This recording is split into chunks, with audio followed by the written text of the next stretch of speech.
So my name is Michel Bouman. I work as the partner technical strategist for Microsoft Teams Rooms. I think I have 30 minutes. I have about 20 to 25 minutes of slides, and I would love to do some Q&A. Right? So if you have any questions around Teams Rooms, hybrid meetings, we'll make sure that there's a mic going around the room so I can answer some of your questions. Let's agree though, only simple questions. The difficult ones you can keep for Barry after this. Is that okay? Yes? Okay. Oh, good. Meetings, it's a funny thing. Right? So pre-pandemic, if you were in the office, you always had one up on everybody else. If you were dialing in virtually and you were lucky, there was one of these speaker pucks sitting on the table. We call them pancakes back at the office. By the way, if you have them from Poly, we call them burritos because they're more in the shape of a burrito. And if you were super lucky, somebody might have turned their laptop around so you could kind of see what was happening in the room. And you see many conference rooms where they have connected a camera, but the camera is high above the display. And when you're dialing in virtually, you're kind of overlooking the room. You don't really feel that connection. Then we shifted to working from home. And we were all at this level playing field. All these little square boxes and everybody was the same. Now in this new world, we see that 2 out of 3 meetings will have at least one virtual participant. And what we need to ensure is that we make inclusive and immersive meetings. So the way that we look at this at Microsoft is it's 3 pillars. The first one is hear or be heard. I was on a call yesterday with somebody, and he had I almost wanted to curse. He had a crappy camera, right? But the audio was crisp, so it worked. I was at an event in Belgium a couple of weeks ago.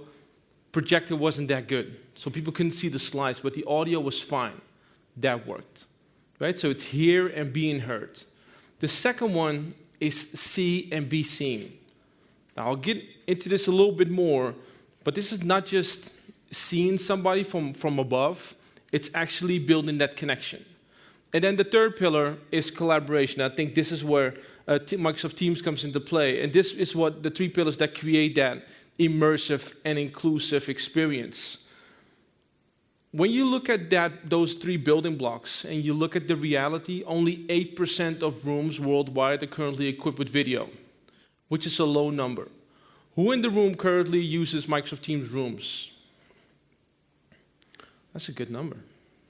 Anybody with one of the sales or technical badges for Teams Rooms? None. That's about 1. Who's that? Oh, that's Graham. You don't count. Don't think that connecting a USB camera to a single computer or to a laptop fixes the problem. This is what we call a bring your own device scenario. At least 1 to 2 laptops break every year because a user is trying to push an HDMI cable into a USB port, which sounds crazy to nerds like us. I know Barry calls us techies, I call us nerds, and I'm proud of it. Right? But that's happening in every organization.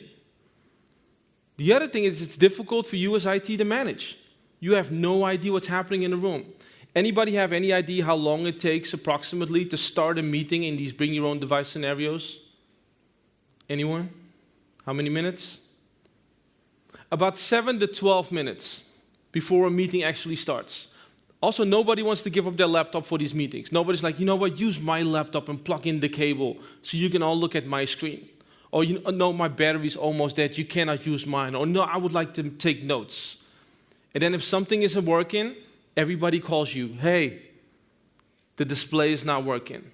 Hey, why is my computer not showing up on the screen? Right? So it's very difficult for you to manage. So this is not the solution. The solution is these Microsoft Teams Rooms devices, and they sit on 4 pillars.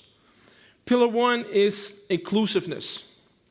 Again, I'll touch on this a little bit more briefly, how we can create that connection. The second one is ease of use. The average user, again, we are not average users here, we're nerds. The average user has no idea what all these different buttons and all these devices mean. They just want to walk into a room, click one button, and start the meeting. If you are familiar with the Teams application, you understand Teams Rooms. That's the concept of it. I also get questions often by people saying, hey, can we add 5 more buttons to the UI? Or can we get access to the image so we can build more icons in here to control all kinds of stuff? No. Yes, there is a page flip button. That's for another day. But the answer is no. We want to keep meetings as simple as possible with these setups. The third one is flexibility. You want to be able to mix and match. Want to add more cameras? You can add more cameras. Want to add more microphones? You can add more microphones. You want to mix and match between vendors? I'll talk about that in a second. That's all possible. And then the fourth pillar is security. Do not secure these devices like you would secure a user. I used to work in Microsoft 365 part of the business, and I would tell at every conference that I would speak, enable multi-factor authentication because it protects you from 99.9% of all hacks out there. Do not protect a resource account with multi-factor authentication. You do not have to add an extra antivirus to a Microsoft Teams Rooms device to make it more secure. Don't secure it as a user. Secure it as an appliance. It's a whole different thought. And I'll show you in a bit how to get these signals on security. Now, there are a couple of different flavors. One, Windows. Teams Rooms on Windows. It's a Windows machine. You get the updates through the App Store or through Windows Update. Now, if a certified Teams device gets a new firmware, the firmware gets pushed through Windows Update. It gets the update, and then the device reboots every night between 2 a.m. and 2:30 a.m.-ish, and the update gets applied to it. The second one is Teams Rooms on Android. Everything in one device. So you have the camera, the speakers, and the compute all in one device. The OEM, I know Neat is here today. They build the image, we certify, and we push it together to the audience. Also, we have strict policies. You might want to walk by the Neat booth later on and ask what certification is like with Microsoft. We're pretty strict on versions that are being used of Android. And this is not the Android that you get on your Android phone. So there's no Flappy Bird that can be installed at these devices because there's simply no store. Again, it's not a user, it's an appliance. The third one are these all-in-one devices. We have the Service Hub. I know Tech Data has a booth here that has a Service Hub 2S. Neat has the Neat board. So these are the all-in-one collaboration devices. And the fourth one is panels. These panels are outside of the room, but they communicate with the devices inside of the room. So let's say you book a meeting. How often does it happen that a room is booked, but nobody actually goes into the room or the meeting doesn't take place? With these devices, you can now make sure that if nobody enters the room, the scheduled meeting will also get declined and removed from the calendar so that the room opens up again. We now have vendors that have occupancy sensors. So you can see how many people are actually in the room. So if the room is full, let's say you have a room that has a maximum capacity of 6 people. If there are 6 people in the room, the display outside of the panel outside of the meeting room will say this room is full.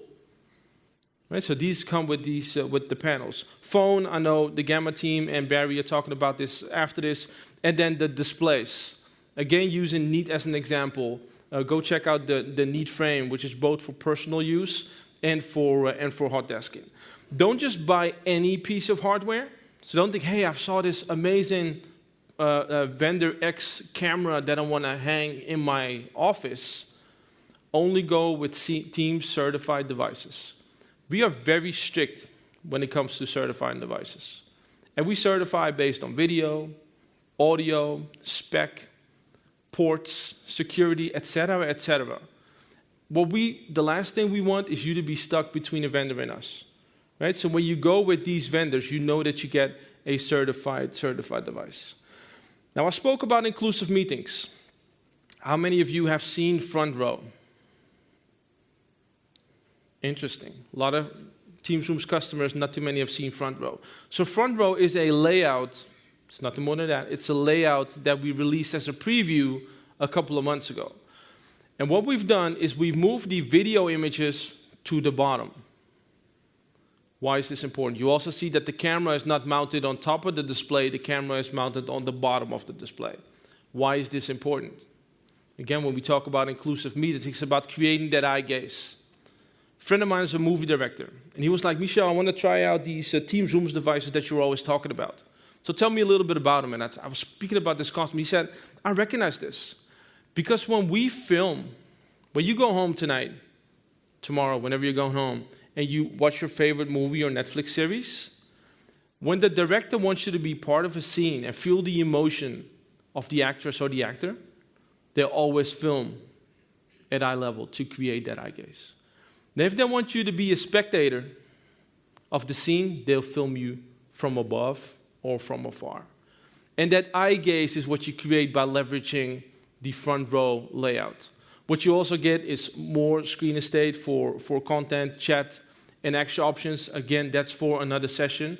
But when you go back to your offices, look at your meeting rooms and see how many rooms still have the camera on top of the display. And I think the first quick fix is to bring them below the screen so you can create that eye gaze. Now, what also happens often is that you're dialing in a meeting virtually, and you're looking at a room like you have here. There's 6 people there, and they start talking amongst each other. Again, you feel excluded. We saw that on the previous session, the amount of people that feel excluded in meetings.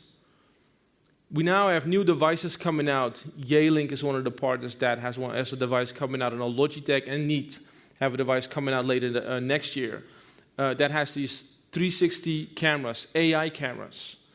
So everybody at the table gets their own video stream, and you can still look them in the face as if you were part of that meeting. And again, that's important for that inclusivity. And the final one is intelligent audio. How often are you in a meeting where you have no idea who is in the room and who's actually speaking? What's your name, sir? What's your name? Yeah? Ryan?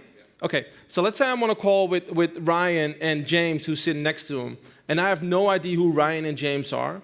If Ryan starts speaking, Ryan would, for me, as somebody dialing in virtually, Ryan would have his own video stream, and it would actually show his name, Ryan, underneath the stream as well. So I would know exactly who is speaking in that session. Now, the way that we do this is a user records a small audio sample, which obviously gets stored in your tenant. You have full control as IT admins.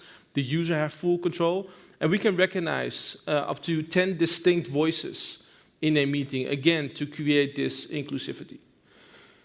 Now, if you sometimes, hopefully rarely, hopefully very rarely, need to join a Zoom or a WebEx call, you can do that on a Teams Rooms device as well.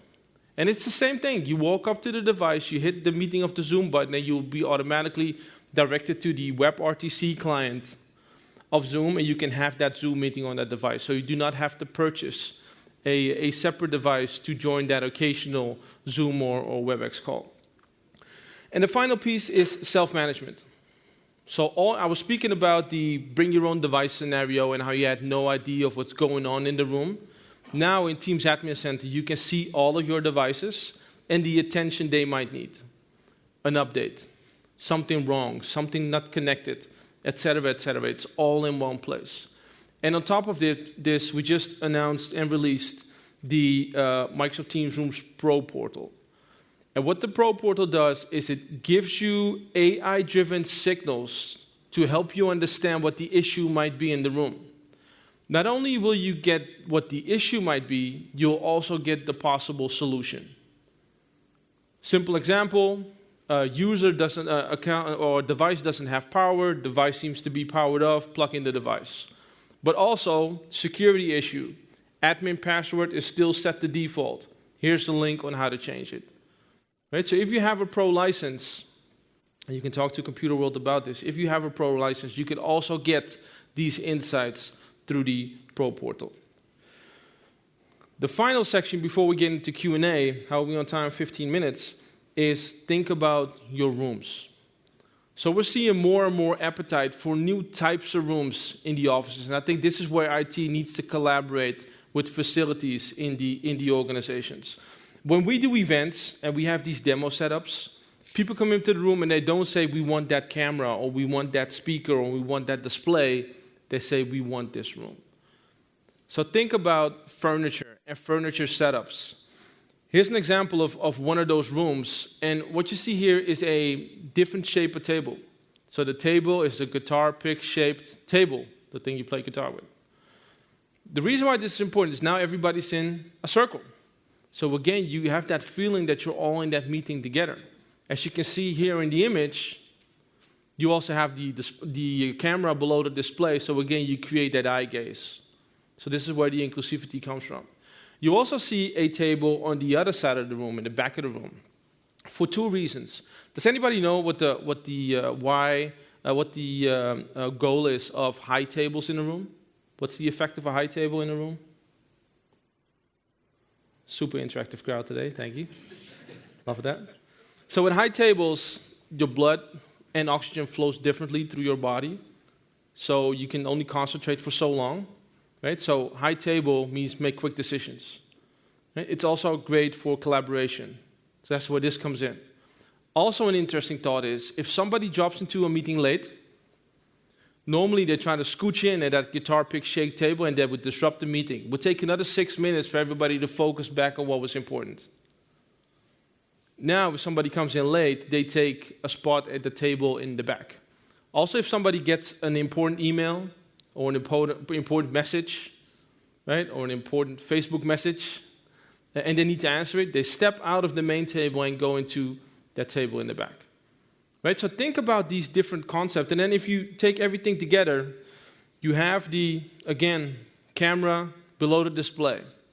In this image, you also see a 21:9 display.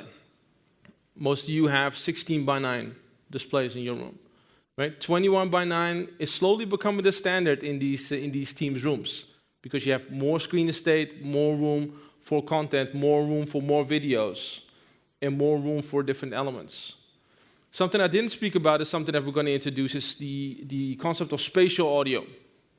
If somebody in the back of the room would drop a glass, everybody would look to the back of the room and see what was going on.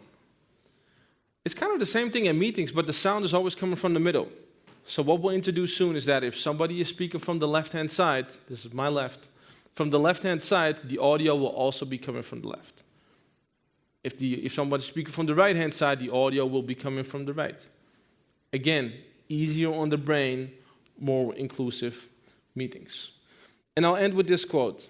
It might be counterintuitive, but when you think about the meeting rooms, do not set them up for people who are in the office, but set them up for people who are not in the office. Thank you.